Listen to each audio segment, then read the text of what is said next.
बच्चों, आज हम देखेंगे एनसीईआरटी क्लास 8th की हिंदी की पूरक पाठ्य पुस्तक जिसका नाम है भारत की खोज। और इस पुस्तक को लिखा है पंडित जवाहरलाल नेहरू जी ने। आज हम देखने जा रहे हैं इसी पुस्तक का तीसरा पाठ जिसका शीर्षक है सिंधु घाटी की सभ्यता। और इस पाठ के अंतर्गत बहुत सारे छोटे छोटे शीर्षक हैं जिनके अभ्यास प्रश्न हम पहले ही देख चुके हैं। आज जिस शीर्षक के अंतर्गत अभ्यास प्रश्न हम देखेंगे वो शीर्षक है बुद्ध की शिक्षा। तो आइए देखते हैं किन बिंदुओं के अंतर्गत आज हम अभ्यास प्रश्न देखने जा रहे हैं। तो पहला है बहुविकल्पीय प्रश्न जो कि क्विज के फॉर्म में होंगे, और दूसरा होगा प्रश्न और उत्तर के रूप में। तो आइए शुरू करते हैं। दिए गए विकल्पों में से सही विकल्प चुनिए। यहाँ पर एक प्रश्न दिया रहेगा, उससे संबंधित 4 विकल्प दिए जाएंगे। उनमें से जो सबसे सही विकल्प है उस पर आपको निशान लगाना है। इस वीडियो में जितने भी प्रश्न दिए गए हैं उनके उत्तर आपको यहीं पर मिल जाएंगे। तो आइए शुरू करते हैं प्रश्नों को पढ़ना। पहला प्रश्न है, बुद्ध का ज्ञान किन भारतीयों के लिए मौलिक था? विकल्प है क, जो जीवन भोग विलास में बिता रहे हैं, ख, जो सत्य और असत्य के बीच का अंतर नहीं समझते, ग, जो ब्रह्म ज्ञान की गुत्थियों में डूबे रहते हैं, घ, जो आत्मा परमात्मा को मानते हैं। सही विकल्प है ग, जो ब्रह्म ज्ञान की गुत्थियों में डूबे रहते हैं। दूसरा प्रश्न है, बुद्ध के अनुसार कैसा व्यक्ति सही रास्ते पर नहीं बढ़ सकता? विकल्प हैं क, जो हमेशा सत्य का साथ देता है, ख, जो अपनी शक्ति खो चुका है, ग, जो जीवन में धन कमाना चाहता है, घ, जो गृहस्थ जीवन नहीं जीता। सही विकल्प है ख, जो अपनी शक्ति खो चुका है। तीसरा प्रश्न है, बुद्ध के अनुसार हमें स्वयं को किन चीजों तक सीमित रखना चाहिए? विकल्प कुछ इस तरह से हैं, क, जिन्हें हम देख सकते हैं, ख, जिनके बारे में निश्चित जानकारी हो, ग, जिन्हें हम हासिल कर सकते हैं, घ, उपरोक्त सभी। सही उत्तर है घ, उपरोक्त सभी। चौथा प्रश्न है, दुख का कारण किसे बताया गया है? विकल्प हैं क, धन के पीछे भागना, ख, अपनों से मनमुटाव, ग, अनगिनत इच्छाएं, घ, सत्य की जानकारी का अभाव। सही उत्तर है घ, सत्य की जानकारी का अभाव। पांचवा प्रश्न है, बौद्ध धर्म किन का आदर्श माना जाता है? विकल्प हैं क, सत्य और सद्व्यवहार का, ख, सदाचार और आत्मानुशासन का, ग, ईश्वर की भक्ति का, घ, उपर्युक्त सभी। सही उत्तर है ख, सदाचार और आत्मानुशासन का। छठवां प्रश्न है, मन के भीतर के सत्य की खोज के लिए बुद्ध ने किनका सहारा लेने की बात कही है? विकल्प हैं क, शक्ति, आत्मसंयम और बुद्धि की, ख, विवेक, तर्क और अनुभव की, ग, तीव्र बुद्धि, ज्ञान और अनुभव की, घ, इनमें से कोई नहीं। सही उत्तर है ख, विवेक, तर्क और अनुभव की। सातवां प्रश्न है, किस बात को बुद्ध ना तो स्वीकार करते हैं और ना ही इनकार? विकल्प हैं क, वर्ण व्यवस्था की ताकत को, ख, जनता की ताकत को, ग, राजा के आदेश को, ग, पर ब्रह्मा के अस्तित्व को। सही उत्तर है घ, पर ब्रह्मा के अस्तित्व को। आठवां प्रश्न है, सत्य विजेता की क्या पहचान बताई गई है?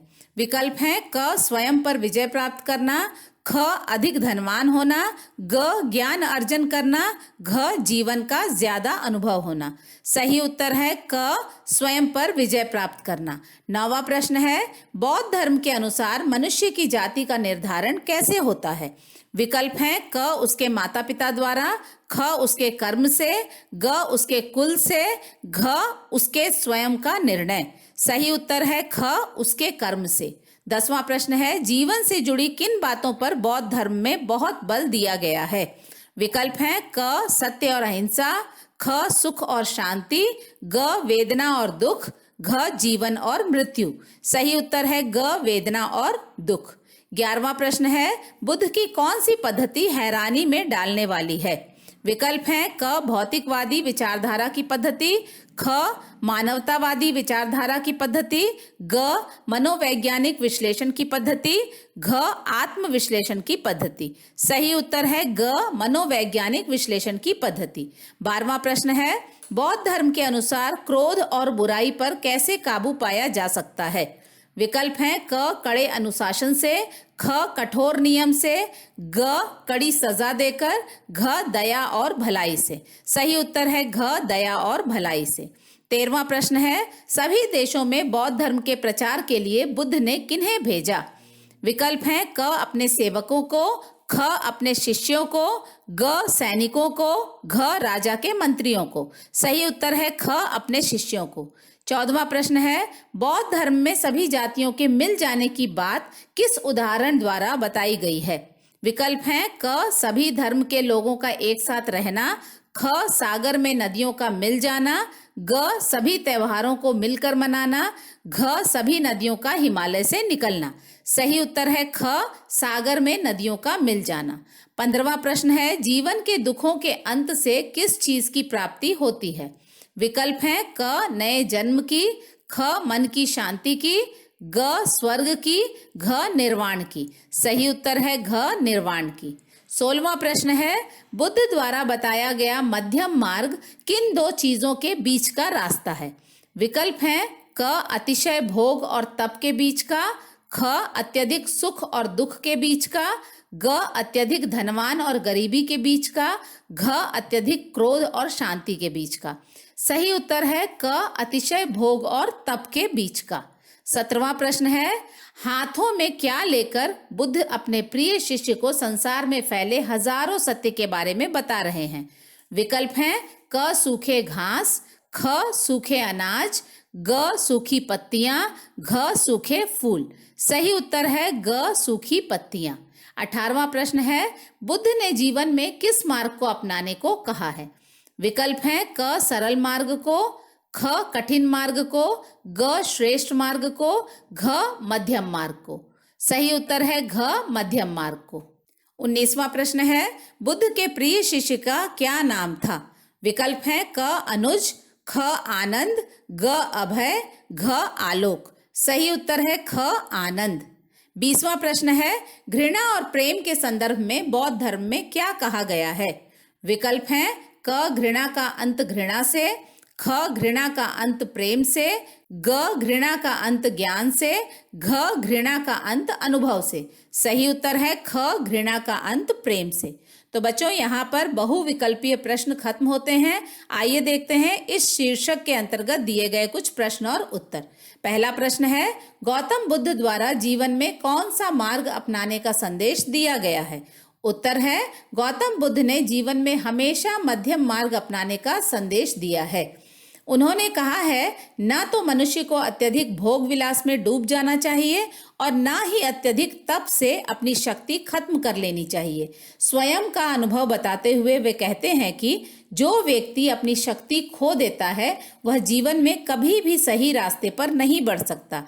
उन्होंने आर्यों के अष्टांग मार्ग का समर्थन किया है, जिसमें सही विश्वास, सही आकांक्षाएं, सही वचन, सही आचरण, जीवन यापन का सही ढंग, सही प्रयास, सही विचार और सही आनंद की बात कही गई है।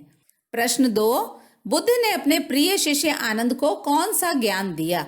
उत्तर है, बुद्ध ने सूखी पत्तियां हाथ में लेकर अपने शिष्य आनंद से पूछा कि इन सूखी पत्तियों के अलावा उसे क्या नजर आ रहा है। शिष्य ने उत्तर दिया, इन सूखी पत्तियों के अलावा भी चारों तरफ पतझड़ की पत्तियां गिरी हुई हैं, जिनकी गणना नहीं की जा सकती।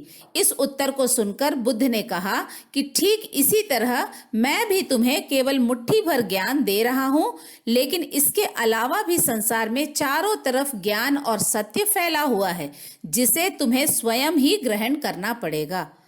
प्रश्न 3, बौद्ध धर्म में घृणा, क्रोध और बुराई के अंत का क्या उपाय बताया गया है? उत्तर है, बौद्ध धर्म में यह बताया गया है कि घृणा का अंत कभी भी घृणा से नहीं हो सकता। घृणा का अंत केवल प्रेम से ही संभव है। मनुष्य क्रोध पर दया से और बुराई पर भलाई से ही काबू पा सकता है। इसके साथ ही प्रश्न उत्तर भी खत्म होते हैं। बच्चों, आशा है हिंदी की पूरक पाठ्य पुस्तक भारत की खोज के तीसरे पाठ का शीर्षक बुद्ध की शिक्षा से संबंधित अभ्यास प्रश्नों को करने के बाद आप सब इस पाठ को और भली भांति समझ पाएंगे। एनसीईआरटी क्लास 8 की पूरक पाठ्य पुस्तक के अन्य पाठों से संबंधित अभ्यास प्रश्न भी हम आने वाले समय में अवश्य देखेंगे। तब तक के लिए धन्यवाद। Thank you.